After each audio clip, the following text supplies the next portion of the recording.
What the hell was that trick? What would you even call it? Is it a in-spin negative open book? I had Nolan suggest in the comments that it's called a hurricane positive because 2 negatives equal a positive. I kind of like that. Let me know what you think in the comments. Shout out to the user, I'm going to put his name here, for posting that in the subreddit. I appreciate it a lot. What up, it's Brandon here and welcome back to Blader News, your #1 rollerblading news source. Once again, brought to you by Skids Grind Plates. Hit the link in the corner to find out what they are. If you haven't yet, please go join the Blader News subreddit. This is the only way to get your stuff on the show. Do you have a clip you want to have in the open like the one we just saw? Do you have an edit you've been working on you want more people to see? Or do you just know of an edit of maybe a pro or just your friend that you really like and you want more people to see? Post it on the subreddit. Upvote the ones you like. Every month I'll be randomly picking a member of the subreddit to send a little lace package. We have a winner today. I'll talk about that when we get to the media section. But anyway, enough of that. Let's just roll into it with some industry news.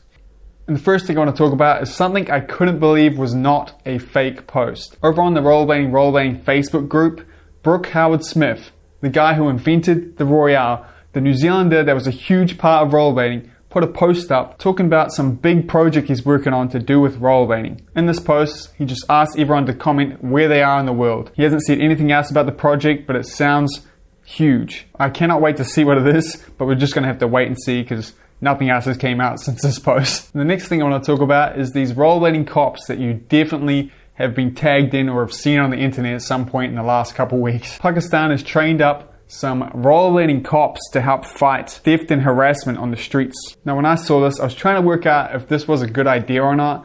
I kept thinking of all the times I've skated through the city and if there's been any places I can't really go. And honestly, if these cop rollerbladers are really good, it's probably going to work really well because there's very rarely situations that rollerblades can't work. I mean, that sounds dumb, but I mean, you can run on grass and stones and stuff and skates. You might be a bit slower than without skates, but you can still do it. You can still climb things, you know. And I mean, most of the city is concrete, so you're probably pretty good at chasing people down. I also assumed that like the whole cop force was going to be on rollerblades, which I didn't think would be a good idea because I mean, you are on skates, you're probably pretty easy to knock over, right? As a cop on rollerblades. But yeah, looking into it more, it's just a very small team of 20 cops. 10 men, 10 women. The best thing about it is it blew up around the world and it's advertising rollerblading again, even if it's people kind of mocking it. It's still good to have rollerblading in front of the world. I'd love to know your thoughts on this. Do you think it's a good idea for cops to be on rollerblades? And if not, what do you think is a better option? And the last thing I want to talk about is Winterclash Worldwide 2021. For the last time, I swear, it's the last time this year I'll be talking about Winterclash. Probably. So the 3-day event happened and it was so much fun. Once again, Winterclash really captured what rollerblading is. And I think this time they hit the mark more than ever, being so inclusive and just making the whole event about having fun. Huge shout out to my Laced NZ team. We're a global team and everyone really put work in there and put some cool clips out. And also a huge shout out to all of you guys who did my Let's Just Roll Into It challenge. Winterclash is supposed to be sending me all the entries at some point and I'll definitely go through them maybe live or something on this channel, so subscribe to see that. If you do have video footage of you doing the challenge and you're on Instagram, please upload it and put the hashtag Let's Just Roll Into It so I can see the actual video as well, and I'll mention that whenever I talk about these as well. Thank you so much for doing it. So Winterclash set up all these challenges with the thought that no one would ever be able to do every single challenge. But we actually had 4 teams complete every single challenge. These 4 teams here. That's absolutely ridiculous. It ended up having to be a wheel spin to choose the winner out of these 4. And the winner was the 50-50 team, which is a really cool team. Congrats to them. Can't wait to see them at Winterclash next year. Winterclash actually posted the official after movie. And it's a really good watch. It really captures what it was like to compete in it. You should definitely check that one out. I'll link that in the description. And I really, really hope Winterclash does this again from now on, even alongside the normal comp, because there's never been a comp like this, and as someone who participated, it was so much fun. I'd love to do it every year. But anyway, that's it for industry news. Let's move on to everyone's favorite part of the show, product news. And the first product we're going to talk about is the new signature Adapt boot for Julian Bah. One of the coolest things about this boot is not only how dope it looks and the little details that Adapt have put into the skate, but the fact that it comes with the actual pro wheel that Julian Bah skates.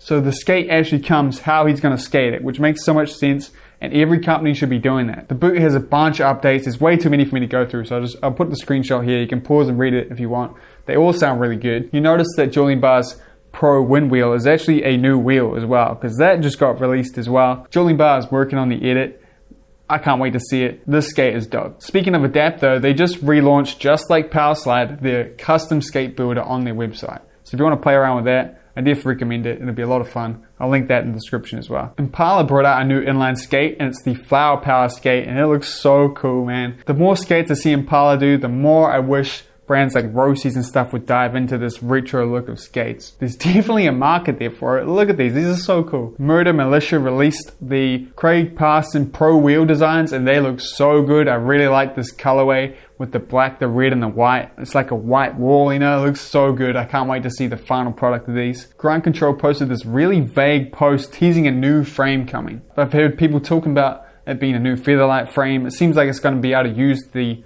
changeable H-block from the HD frames that GC makes. Nothing's been said yet, nothing's been confirmed, but I'm sure by the time I post this video it's probably out, because that's just how rollerblade brands like to do me, you know. The link to that Instagram post will be in the description. I'm sure there's a new one up right now as well. The infamous flat frames are almost here. Anthony's been showing these frames off for years now. Everyone's been wanting to get a piece of them, and it looks like we're just about going to be able to do it. This is a frame that is a great mix of aggressive and urban, and it looks really sleek and nice. Hopefully it isn't that far away. Ricardo Lino unboxed a new prototype endless frame, which is an endless frame on steroids. The size is going to be 110 to 125. That is absolutely huge, but I still can't wait to see the finished product. And then to finish off product news, we got a bunch of soft goods that just came out, starting off with my favorite. Blade Life has a new drop featuring some sick new striped shirts. They're supposed to be live right now, but they had some technical difficulties, but who knows, they might be live now. I'll link to them in the description. They look so nice. Believe it or not, Rossi's is actually bringing out some soft goods too. It's been a long time since they had any. They got the new Roach Tee and the Glitch Tee coming very soon. And to finish off, we got this sick new line from Tate Global, or T8 Global. 6 very unique and really well done designs. And the website they're on is absolutely sick. You should definitely check it out. Links to everything I've talked about today will be in the description. And that's it for product news. So let's move on to my favorite part of the show, media you should check out. Everything I'm about to talk about came from the BladerNews subreddit. This subreddit only works if you guys use it. So if you haven't joined yet, please go hit the link in the description and join the subreddit. Upvote the edits you like, post edits you like, even if they're not yours. If they're like Oregon's Borkland Zoo, which I might be talking about later, just something you like, post it up there, upvote the ones you like, and you can help get something good onto the show. And also, you're going to the draw to win something from Laced, like Blading with BY just has. Check your DMs, man. I'm going to be sending you some laced laces. But anyway, speaking of Oregon, we're going to start off with F Rona 2, which features the most painful to watch long sole grind I've ever seen. This dude got robbed, man. He should have had that grind. I feel so bad for him. He did get it in the end, but not right to the end, and I can tell by the look on his face that he wasn't happy with that. I'm sorry, man.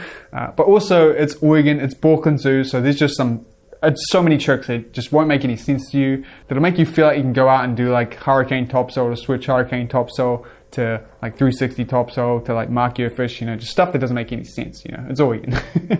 Nolan posted his Winterclash challenge montage, which when put all together is a really cool creative edit. How anyone completed the Fakey 5 with an open cup of beer challenge is beyond me, but seeing the video footage in this montage, even then I don't believe, honestly.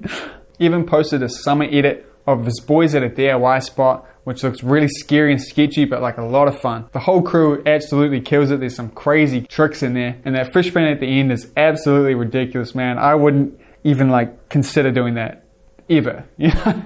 Nolan posted his Them Tuesday edit with some legends, starting off with clips from Randy Spicer absolutely destroying the skate park. John Julio's in there as well, doing his sick fish brains. And there's also this like usually manual to 3 out that like blew my mind. It's super sick and creative. You should definitely check this one out. And then Stefan Brando gave me another recommendation for a video I should watch, and it did not disappoint again. It's called Damn Hank by Hawk Trackler. Now, this is just a really solid edit, really well put together with a bunch of really solid skating that you won't regret watching. Definitely check this one out as well. Stefan Brando's recommendations never let me down. And then to finish off, I got linked to a classic Blade video playlist on YouTube that seems to have so much stuff that I've never heard of that I think I have to watch, judging by people's reaction to it. I know a bunch of you will really like this one. You should definitely check it out. There's so many videos in there. And that's it for media, except for the bonus link, which you should check out as well. Links to absolutely everything I talked about today will be in the description down below, including the Blader News subreddit. You should definitely go join that. Make a Reddit for it. You won't regret it. If you want to support me and the show, check out my Patreon or just subscribe. That way you won't miss any future episodes. I want to give a huge thanks to my Blader News correspondents, James, Matt, and Sonic Sports, as well as the rest of my patrons and members. They really help me out. I really appreciate it. And of course, you for watching, especially if you're still here. I'll see you all later on. Peace out.